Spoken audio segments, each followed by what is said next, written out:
어디냐. 23번입니다. 23번.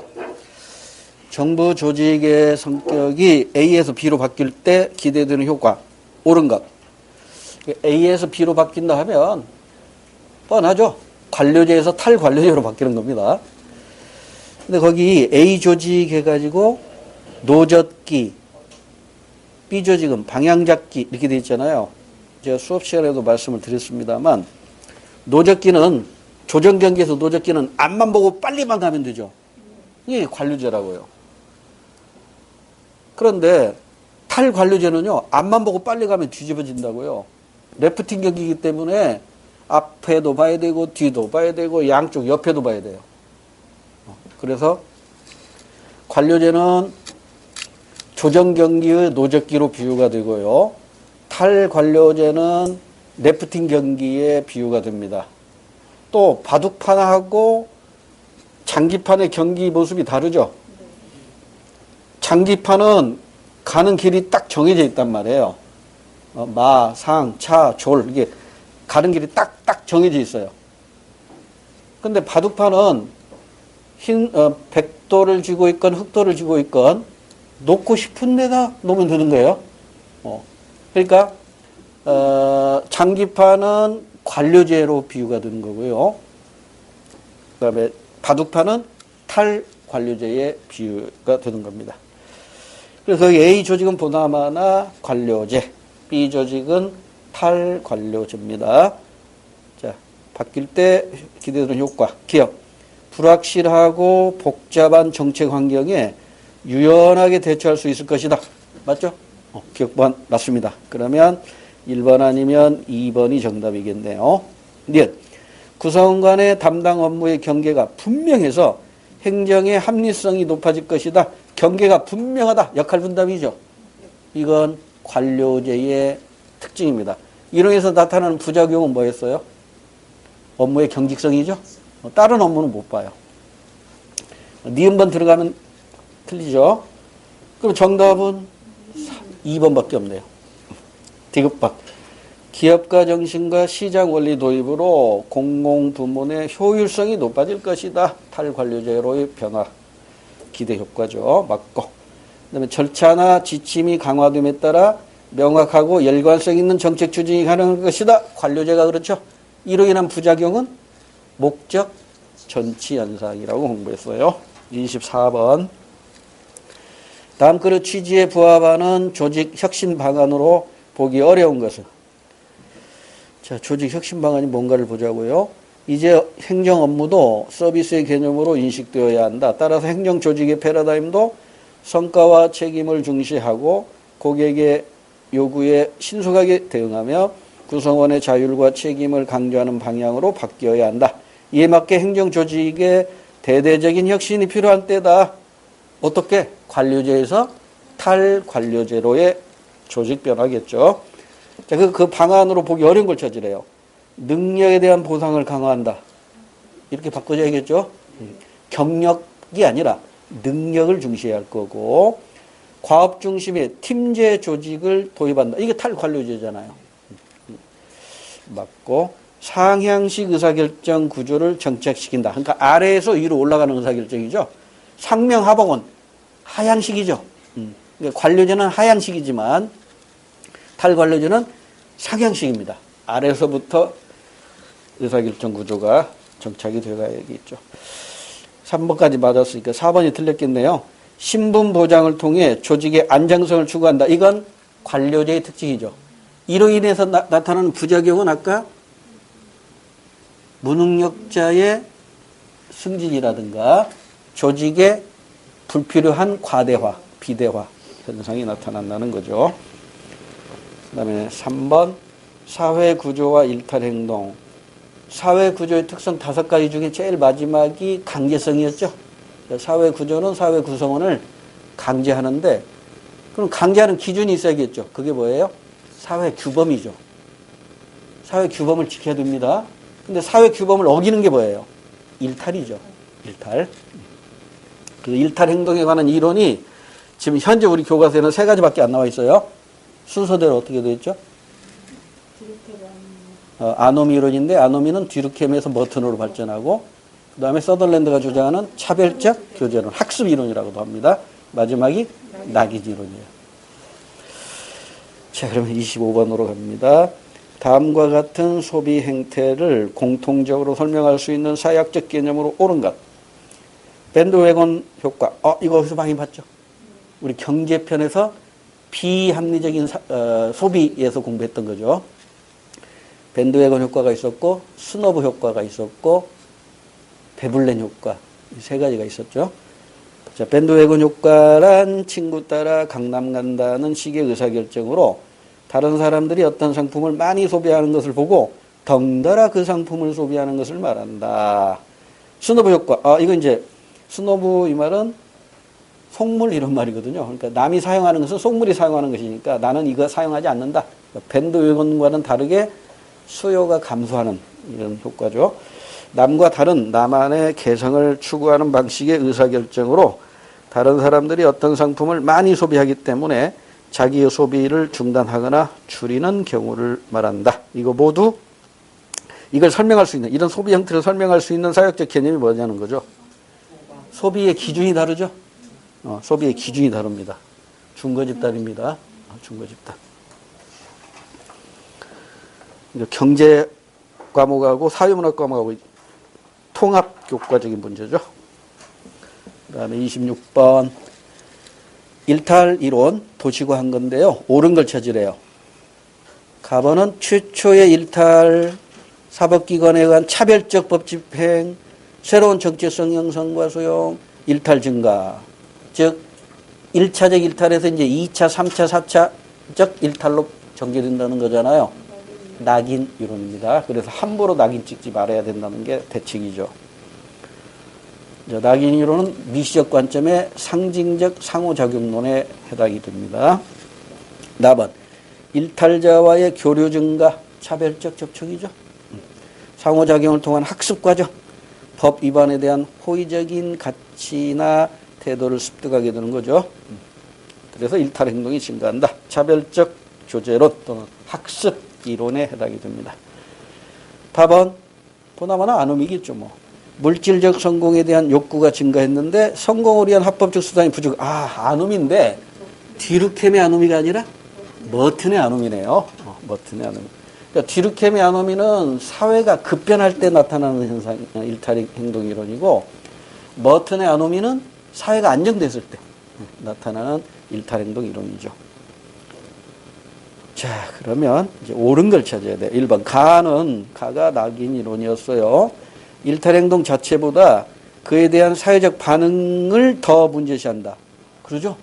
일탈 행동 그 자체가 중요한 게 아니라 일탈 행동에 대해서 이걸 선이다, 악이다, 그 사회 구성원들이 어떻게 규정하느냐에 따라서 이게 죄가 될 수도 있고 죄가 안 될 수도 있고. 그러니까 그 파스칼의 팡세 이야기 많이 나오잖아요. 피레네 산맥 이쪽에서의 정의가 저쪽에 가면 불가 된다. 똑같은 행동인데 어떻게 낙인을 찍느냐에 따라서 이게 일탈이 될 수도 있고 안 될 수도 있으니까 행동 자체가 중요한 게 아니라 사회 구성원들의 규정, 사회 구성원의 반응이 더 중요시 되는 게 바로 낙인 이론입니다. 1번이 정답이에요. 나머지는 공부거리로 확인합니다. 차별적인 제재가 일탈 행동의 원인이라고 본다. 이 차별적 제재가 나오면 낙인 이론으로 봐야죠. 차별적인 제재가 일탈의 원인이다. 낙인 이론. 그러니까 피레네 산맥 이쪽에서는 정의가 저쪽 가면 불가 된다는 그 자체가 차별적인 제재잖아요. 이 차별적인 제재가 일탈의 원인이라고 본다. 그 다음에 다는 아놈인데요. 사회 구성원 간 갈등으로 인한 가치 혼란이 일탈 행동의 원인이라고 본다. 지금 우리 책에는요. 이게 지금 일탈 행동에 관한 관점이 세 가지가 나와 있거든요. 우리 교과서에. 첫 번째 이제 순서대로 첫 번째가 아놈이잖아요. 듀르켐이 있고 머튼이 있었고요. 그다음에 차별적 교제론이잖아요. 또는 학습 이론이라고 하죠. 그다음에 낙인 이론이잖아요. 그러면 여기에서 아노미 이론하고 이 차별적 교제론 요 두 개를 묶어 가지고 이건 기능론의 관점으로 보시면 돼요. 기능론. 근데 여기에 대해서 좀 논란이 됩니다. 차별적 교재는 좀 논란이 돼요. 왜 논란이 되냐면, 아직까지 시험 문제 한 번도 나온 적이 없어요. 논란이 되기 때문에. 왜냐면, 이 차별적 교재론이 이제 처음 주장한 사람이 서덜랜드인데, 서덜랜드는 교도소에 복역하고 나온 사람을 1대1로 면접을 통해서 연구했거든요. 그러니까, 얘가 왜 전과자가 됐냐면, 나쁜 친구 만나서 전과자가 된 거예요. 그러니까, 개인과 개인 간의 접촉이란 말이에요. 그러니까 이걸 미시적 관점으로 봤다고, 서덜랜드는. 그런데 EBS 교재에서는 이걸 기능론으로 봐요. EBS 교재에서는. 그러니까 이게 학자마다 이 차별적 교재론을 미시적 관점으로 보느냐, 기능론으로 관점으로 보느냐, 이게 둘로 쪼개져 있다고. 그러니까 시중에 나와 있는 그 사회학 교재마다 이게 어떤 학자가 썼냐에 따라서 달라요. 그러니까 이게 시험에 나오겠어요? 안 나오겠어요? 안 나온다고. 안 나온다고. 왜 나오면 이제 정답 2개라는 얘기가 나오니까. 그런데 EBS 교재에서 이걸 기능론으로 딱 가르마를 타버렸다고. 그럼 우리 시험 문제 풀 때 EBS 교재를 기준으로 풀어야 할 거 아니에요. 그러니까 EBS 교재를 풀어도 문제라고. 그러니까 일단 여러분은 아노미 기능론이고요. 차별적 교재로는 이게 상징적 상호작용일 수도 있고 기능론일 수도 있는데 EBS는 이걸 기능론으로 보고 있다. 이 정도만 알아두세요. 그러니까 이거 가지고는 시험 문제 안 나올 거예요. 나온다면 분명히 논란이 돼요. 논란. 그 다음에 낙인이론은 뭐예요? 이건 분명히 상징적 상호작용론이죠. 그러니까 여러분은 아노미하고 낙인이론은 확실히 알아두세요. 낙인이론은 미시적 관점의 상징적 상호작용론. 그 다음에 아노미는 기능론이라는데 반대하는 사람 없습니다. 그런데 이 차별적 교재로는 상징적 상호작용으로 보는 사람인데 기능론으로 보는 사람 양분화되어 있다. 그래서 이거 시험 문제 나오기가 어렵다. 이 정도 알아두시고. 그럼 여기 빠진 게 있잖아요. 갈등론이 빠졌잖아. 갈등론은 우리 교재에서 빠졌습니다. 같이 갈등론. 대표적인 이거예요. 그러니까 보수 진영에서 추구하는 가치하고 진보 진영에서 추구하는 가치가 다르잖아요. 이것 때문에 일탈이 나타난다. 또 뭐 사회 긴장론. 이제 곧 또 이루어지겠죠. 4월 달이면 항상 나타나는 게 임금 때문에 노사 간의 갈등이 나타나죠.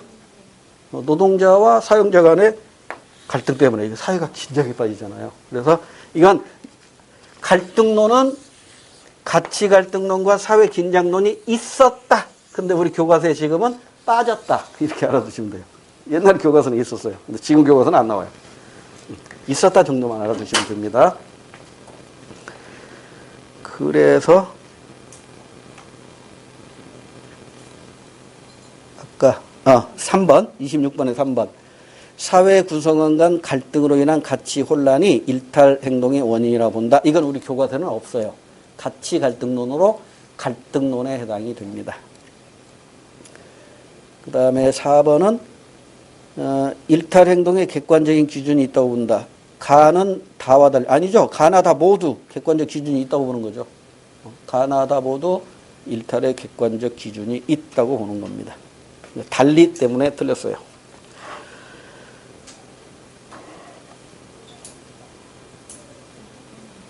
여기서 이제 객관적 기준이 없다고 보는 거고 안 오면 낙인이론도 그 사이만 놓고 보면 객관적 기준이잖아요. 네? 봐요. 피해를 하면 이쪽에서 정의. 그 사회에서는 이게 정의라는 객관적 기준이라고. 그런데 대부분 문제에서 보다 보면 낙인이론은 객관적 기준이 없다고 보고 안오미 같은 경우는 객관적 기준이 그러니까, 있다고 문제를 이론상으로 이렇게 합시다. 정리합시다. 그러면 낙인이론은 항상 나오는 것이 나오는 내용이 상대성이 가장 강한 일탈행동론으로 나오거든요. 그러니까 낙인이론은 객관적 기준이 없는 걸로 정리해 드릴게요. 그래야 낙인이론은 상대성이 강하다. 이것과 연결이 되겠네요. 그럼 가는 낙인이론은 다와 달리, 다가 뭐예요? 아노미론과 달리 객관적 기준이 있다고 본다. 틀렸죠? 그래서 다와 달리 객관적 기준이 없다. 즉 상대성이 강하다. 이렇게 연결시키는 게 더 정확하겠네요. 그다음에 27번 일탈이론 중 갑을병의 관점. 갑.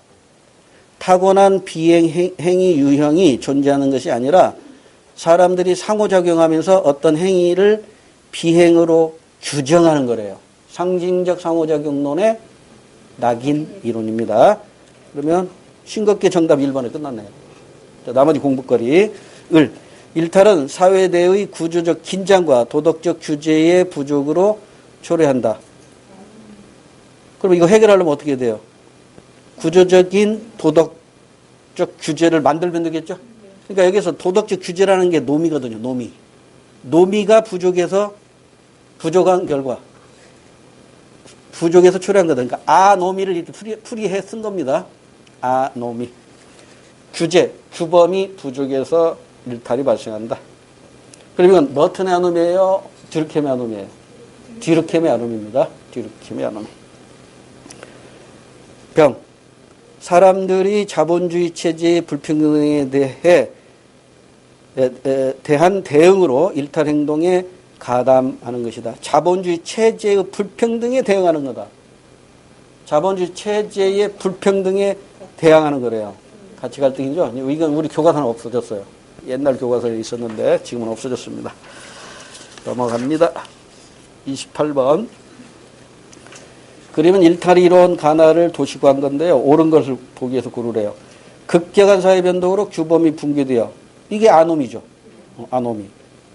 사회 구성원의 가치관 혼란으로 일탈한다. 이게 듀르켐의 아노미고요. 문화적 목표와 이를 달성하기 위한 제도화된 수단 간의 괴리. 이게 바로 머튼의 아노미예요. 목표와 수단 간의 괴리. 이로 인한 일탈. 이게 바로 듀르켐의 손잡벌 드는 머튼의 아놈입니다. 자, 이제 옳은 설명 모두 골라보게요. 기억반. 가는 듀르켐의 아노미는 사회적 합의를 통한 결속력 강화를 해결 방안으로 제시할 것이다. 맞죠? 규범이 없으니까 그 규범, 즉 사회적인 합의, 이게 바로 규범이잖아요. 기억반 맞아요. 니은반. 모범생이었던 고교생의 가출을 불량 학생들과 어울렸기 때문이라고 설명하는 것은 차별적 규제론이니까 가도 아니고 나도 아닙니다. 차별적 규제론. 니은번 들어가면 틀려요. 그럼 정답 끝났네. 니은번 들어가면 틀리니까 2번밖에 없어요. 공부거리 디귿반. 올림픽에 참가한 선수가 금메달을 따기 위해 금지 약물을 복용한 것. 이게 바로 머튼의 아놈입니다. 1번. 가와 달리 나는 기능론의 관점에서 일탈 문제를 분석한다. 땡, 달리가 아니라 아노미로는 전부 기능론적 관점으로 보면 됩니다. 낙인이론은 미시적 관점의 상징적 상호작용이론으로 보면 됩니다. 차별적 규제로는 논란이 되기 때문에 출제가 지금까지 한 번도 안 됐으니까 무시해도 됩니다. 29번. 변론 아노미 개념에 근거한 개인의 적응 양식 유형이다. 가나다의 적응 양식 유형을 바르게 연결한 것. 자, 문화적인 목표와 제도적인 수단이 모두 수용되는 A가 뭐예요? A는 정상적인 사회인의 건전한 행위겠죠. 어느 시험에서는 모범생으로 이렇게 표현하고 있더라고요. B는 뭐예요? 문화적인 목표는 거부하면서 수단을 수용해요. 이거 뭐예요? 이게 목적전치잖아요.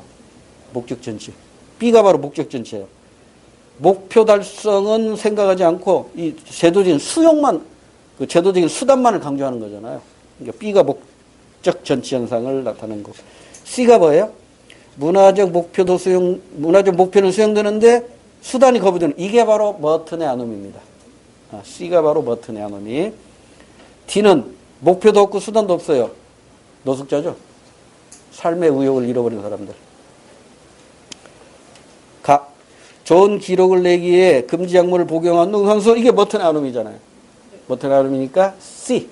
C로 봐야 되고요. 그러면 3번 아니면 4번이겠네요. 나. 부귀 영화가 덧없음을 느끼고 일생을 방랑자로 보낸 사람.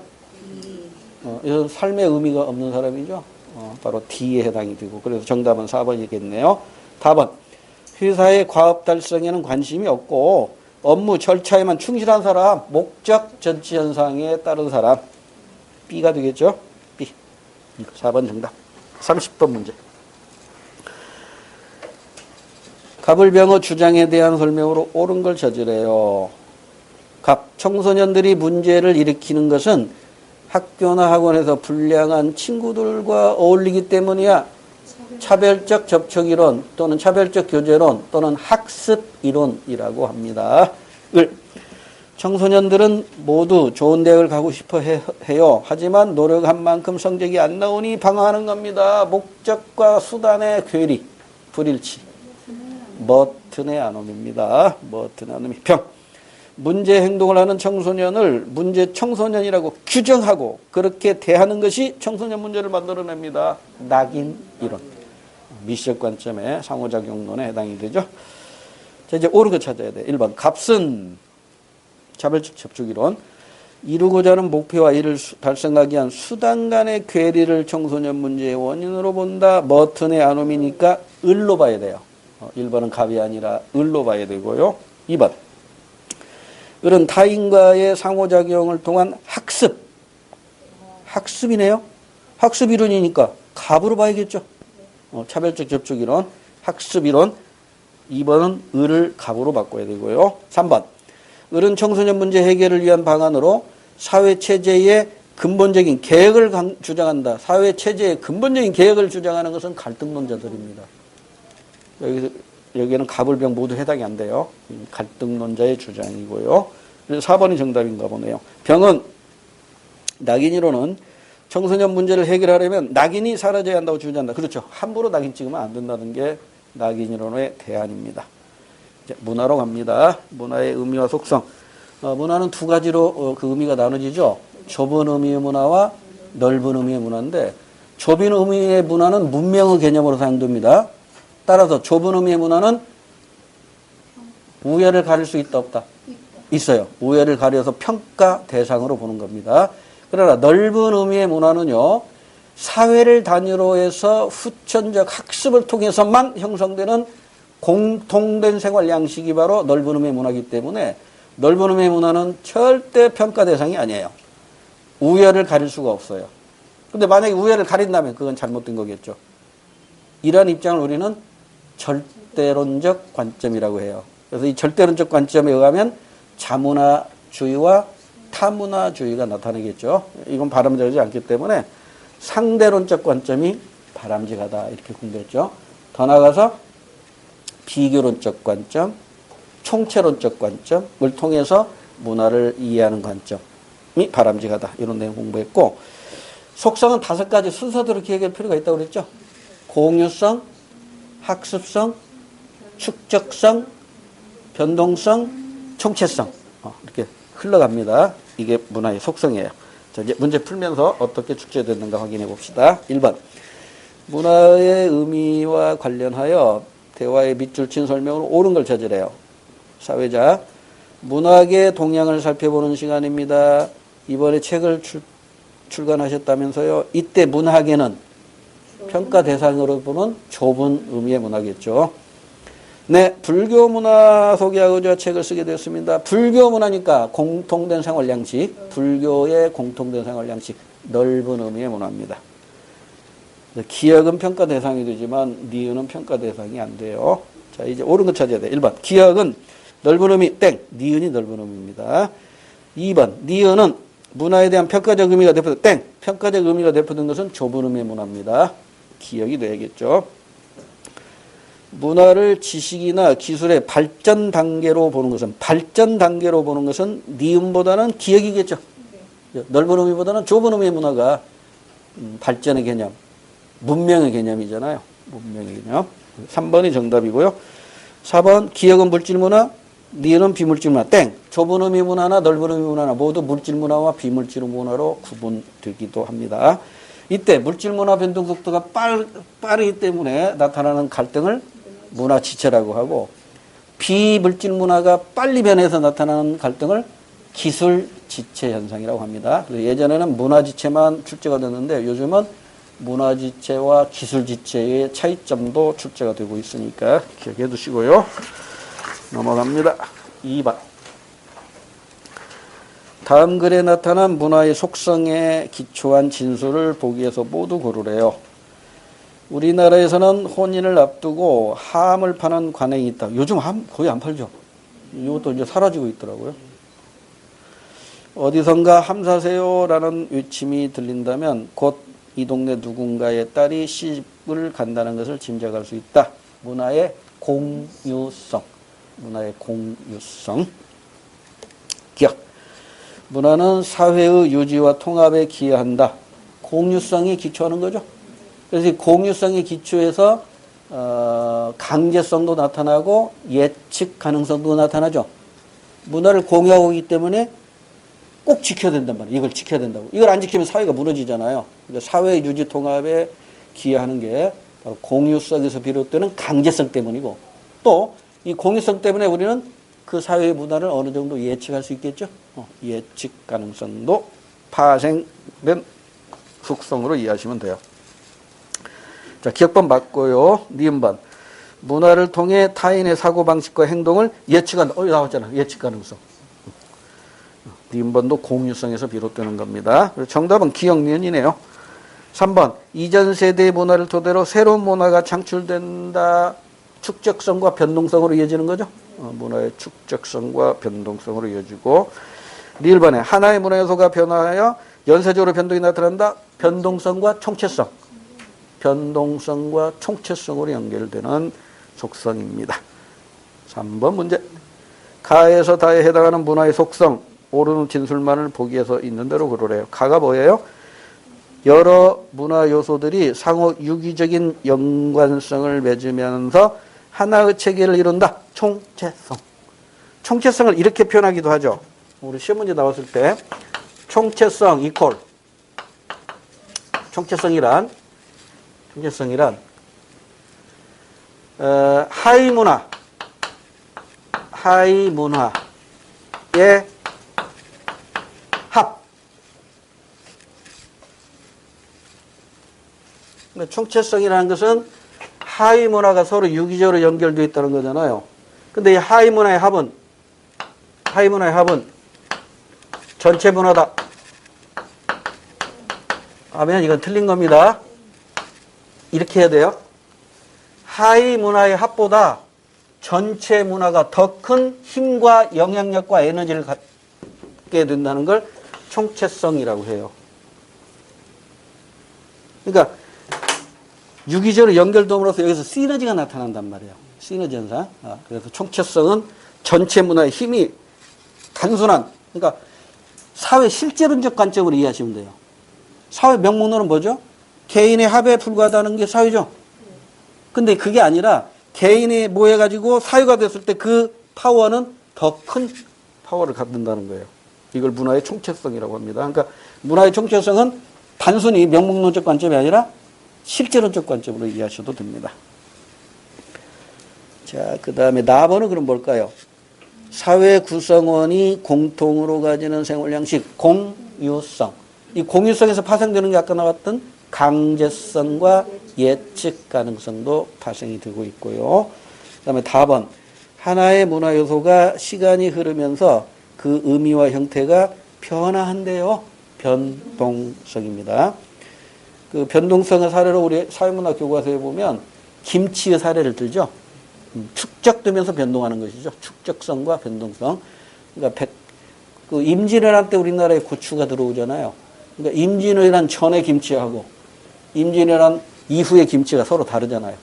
또 내륙 지역의 김치하고 해변가, 해안가의 김치가 또 다르죠. 이런 것들도 축적성에 따른 변동성으로 이해하시면 됩니다. 일단 답은 변동성입니다. 기억.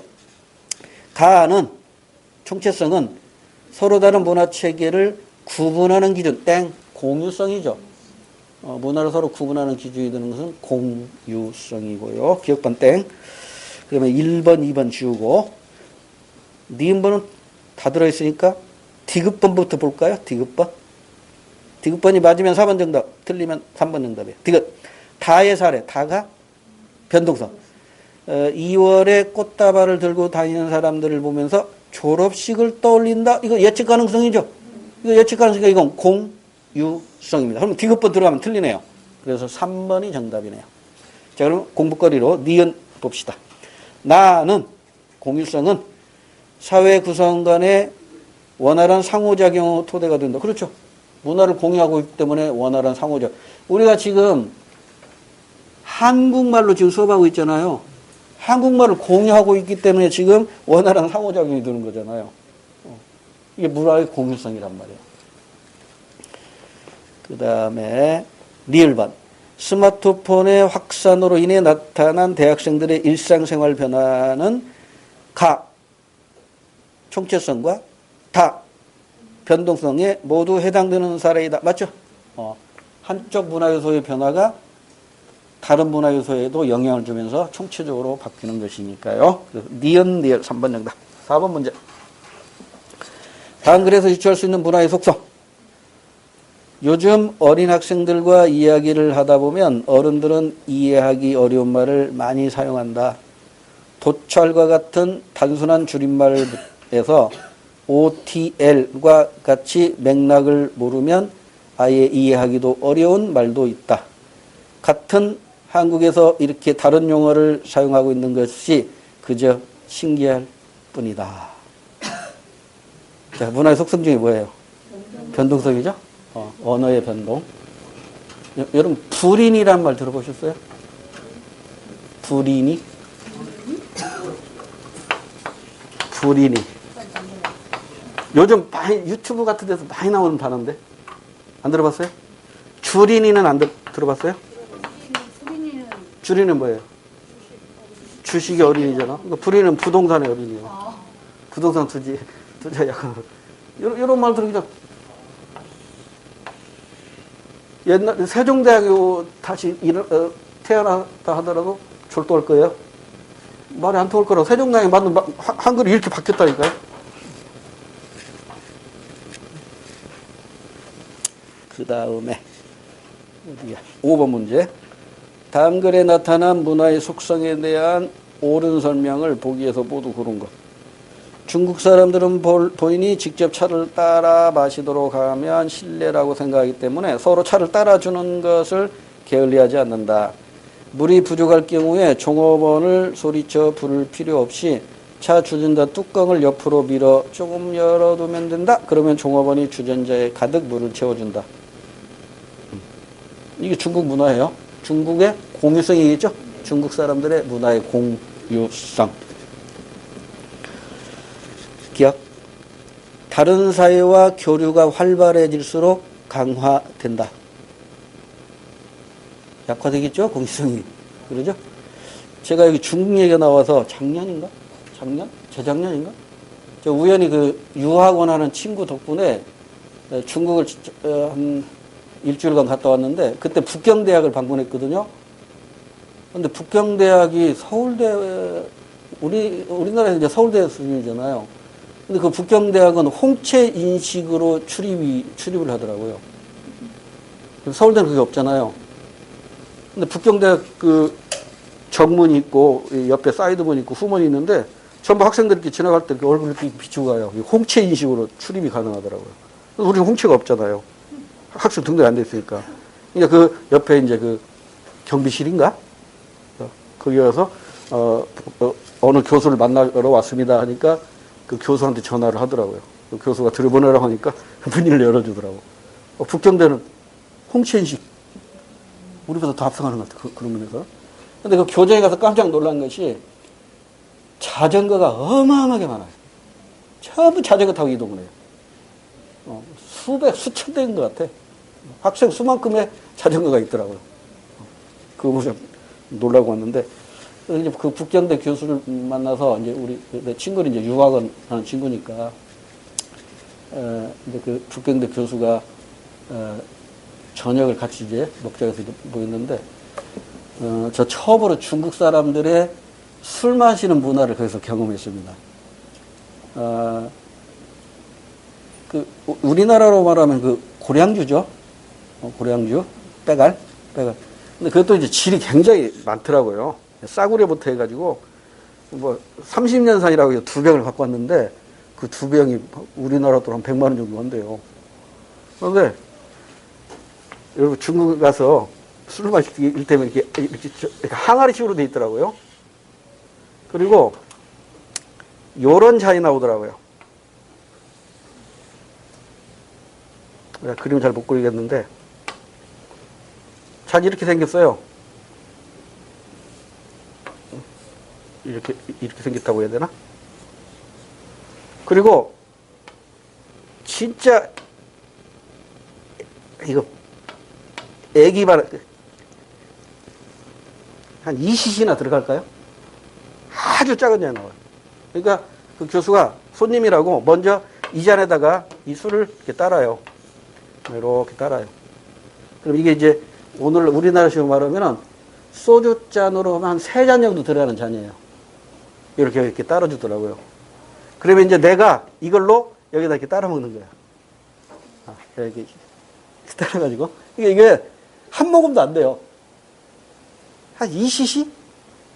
그래가지고 이렇게 따라가지고. 근데 이 사람들은 절대 혼자 못 마시게 하더라고요. 항상 같이 마셔야 돼. 항상. 그러니까 자기 주량껏 조금 달고 싶으면 조금 달고요.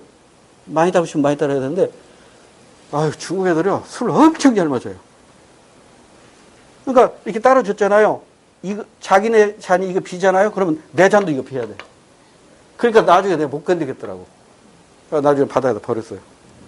이걸 중국인들이 보면은요, 다음부터 안 만난다는데.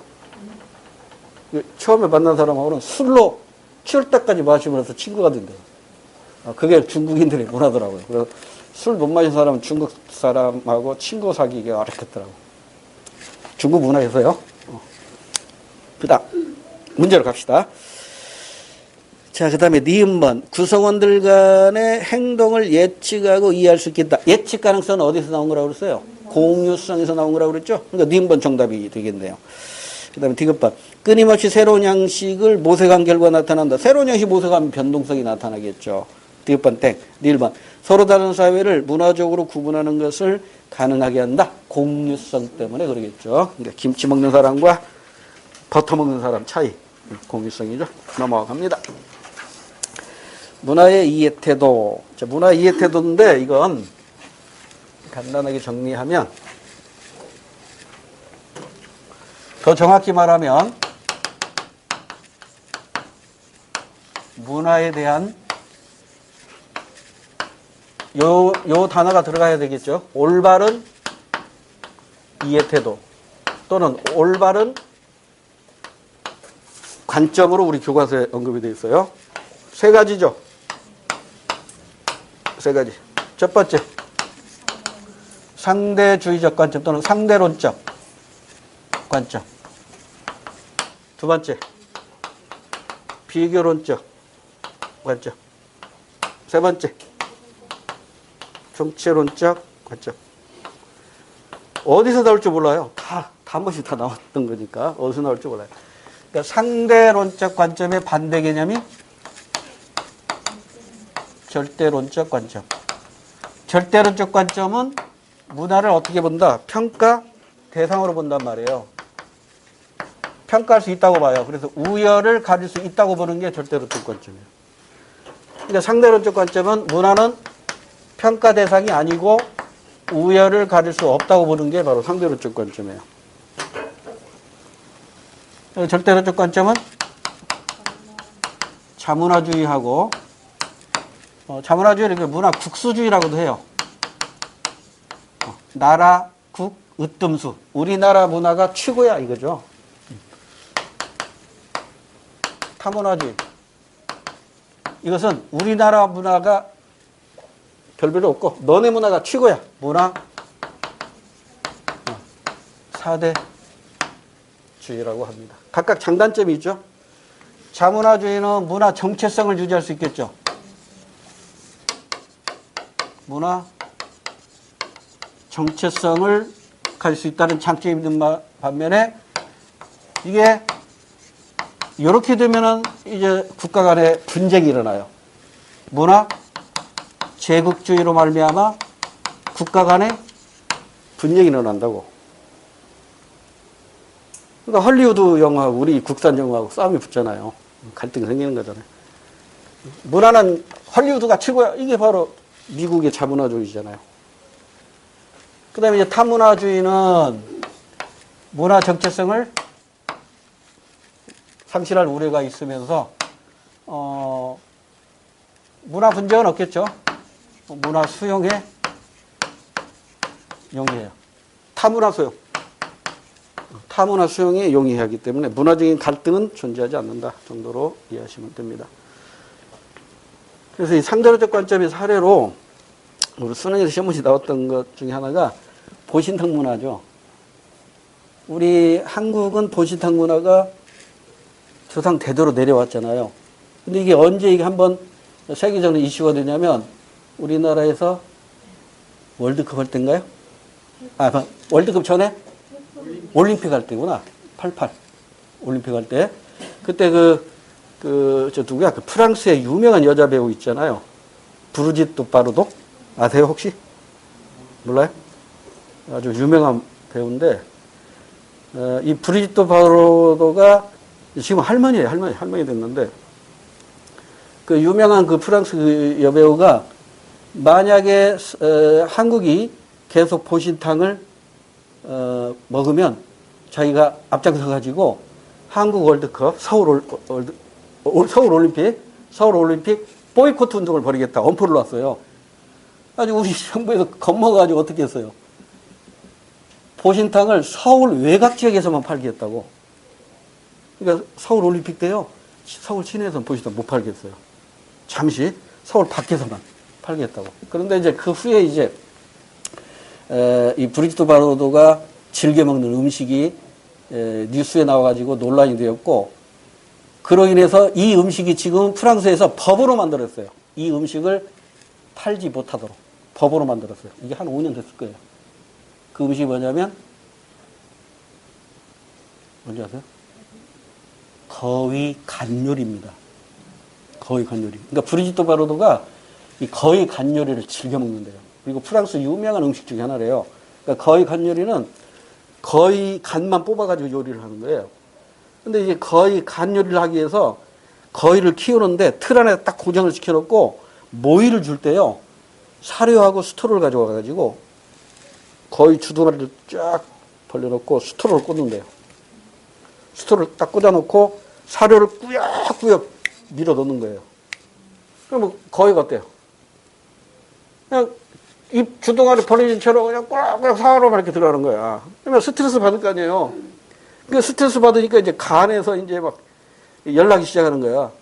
간이 붓기 시작해요. 그러면 간이 붓기 시작하면요. 배가, 가슴이 볼록 나온다네요. 그리고 가슴이 볼록 나온 이 거위만 또 딱 잡아가지고 목을 쳐서 간만 꺼내. 간만 꺼내서 요리하는 거예요. 이게 그 브리지토 바로도가 즐겨 먹는 요리라는 게 이제 어느 신문에서 딱 나왔다고. 그러자 이제 세계적 여론이 일어난 거야. 보시탕 못 먹게 한 도가 거의 간? 이게 더 비열하다는 것이 잔인하다는 거예요. 가지고 프랑스에서 법을 제정해 버렸습니다. 식당에서 거의 간 요리를 판매 금지. 이렇게 됐다고. 그러니까 브리지토 바로도가 이 보신탕에 대해서 잘 몰라요. 모르니까 이 보신탕 먹지 말라고 한 것이지. 여러분, 저쪽 유럽 사람들의 개문화하고 우리 개문화는 전혀 다릅니다. 유럽인들의 개는요, 이거 목동들의 양치기 용개나 사냥용 개로부터 출발해요. 근데 우리의 개는요, 비상식량이거든요. 우리 농경사회에서는요, 한 해, 두 해, 이렇게 흉년이 들면은요, 정말 어려워요. 그러니까, 여러분, 우리 속담 중에 똥구멍이 찢어지게 가난한 시절이 있었다. 이런 말 들어보셨죠? 왜 똥구멍이 찢어질까요? 먹을 게 없어서 나무 껍질을 벗겨 먹는다고. 그럼 나무 껍질을 벗으면 이게 배는 불러요. 소화가 안 되고. 근데 이게 똥구멍으로 나올 때 똥구멍을 찢는다고. 그러니까 똥구멍이 찢어지게 가난한 시절. 나무 껍질 벗겨 먹어서 그런단 말이에요. 근데 나무 껍질도 못 먹으면 어떻게 돼요? 집집마다 굴뚝에서 연기가 안 나잖아요. 근데 어느 날 한 집에서 연기가 나요. 옆집에서도 연기 나요. 뒷집에서도 연기 나요. 집집마다 말이 없어요. 집집마다 막내가 안 보이는 거예요. 이게 뭐냐고요. 흉년이 오래 지속되면은요, 가족이 살기 위해서 그 중에 가족 한 명이 희생된다고요. 그런 역사를 경험했기 때문에 농경민족은 비상식량으로 개를 키우고 닭을 키우기 시작했던 거예요. 개는요, 우리 농경사에서 개는요, 식량입니다. 식량이에요. 유목민들에게 개는요, 애완견이거나 사냥견이거나 아니면 양치기 개겠죠. 이걸 인정해줘야죠. 이걸 인정하자는 게 바로 뭐예요? 상대론적 관점이에요. 그 나라의 현실, 그 나라의 실정에 맞게 그 문화가 나타나는 것인데 왜 우리 문화가 최고고 너네 문화는 나쁜 거고 이렇게 평가하느냐 이거죠. 그러니까 브리지트 바로드가 필요한 건 바로 문화 절대주의가 아니라 문화 상대주의란 말이에요. 그러니까 우리도 외국에 나가서 저 예전에 인도네시아 한번 내렸다가 정말 난처한 일 경험했습니다. 인도네시아 공항에 내렸는데 내가 음식을 잘못 먹어요. 배탈이 난 거야. 물을 잘못 마신 거겠죠. 그 공항에 이제 화장실을 갔는데 이게 내국인용 화장실 들어간 거야, 내가. 외국인용 화장실 들어갔었는데 글자도 잘 모르고 하니까 이제 급하다 보니까 들어갔는데 내국인용 화장실이에요. 화장이 없어요. 화장이 없습니다. 수도꼭지가 내 눈높이에 있더라고요. 그리고 왼쪽에 있더라고요. 호스가 쭉 연결이 돼가지고 딱 거기만큼 닿게. 아, 진짜 황당하대요. 그래서 일 끝나고 왔어요. 이게 그 사람들은 왼손은 저주반손으로 보거든요. 인도네시아 그 이슬람족들은. 그래서 왼손으로 사람 머리 쓰다 보니 우리 한국 사람 진짜 조심해야 돼. 그거잖아요. 왼손으로 사람을 가리키거나 왼손으로 사람 머리 쓰다 보면요. 그 관광 가이드 말에 가면 살인 난대요. 그러니까 저쪽 그런 동네 가면 진짜 조심해야 돼. 얘기가 좀 이상한 데로 올랐네요. 문화 얘기하다 보면 할 얘기가 많아서 그래가지고 잠깐 쉬었다가 여기까지만 하자고요. 비교론적 관점은 뭘 비교하는 거예요? 보편성과 특수성을 비교해가지고 자문화라는 데 조심하세요. 타문화가 아니라 자문화의 객관적 이해를 위한 것이고요. 그 다음에 총체론적 관점은 아까 얘기한 대로 전체 문화가 하위 문화, 즉 부분 문화의 합보다 더 크게 큰 영향을 주고 큰 힘과 에너지를 갖는다. 이 정도 구분하고 잠깐 쉬었다가 이 문제 풀도록 해야 되고요.